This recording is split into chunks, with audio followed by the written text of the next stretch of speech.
कभी भी कोई एक छलांग में कामयाबी तक नहीं पहुंचा। ज़िंदगी एक खेल की तरह है, यहाँ पर बहुत खिलाड़ी हैं। अगर तुम इनके साथ नहीं खेलोगे तो वो तुम्हारे साथ खेलेंगे।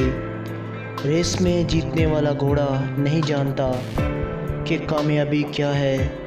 वो दौड़ता है तो सिर्फ अपने मालिक की मार से होने वाली तकलीफ़ की वजह से। तुम अगर खुद को कभी भी तकलीफ़ में पाओ तो समझ जाओ कि तुम्हारा मालिक यानी अल्लाह चाहता है कि जीत तुम्हारी हो। दूसरे आदमी के खर्चे पर जीना एक गिरे हुए इंसान की निशानी है।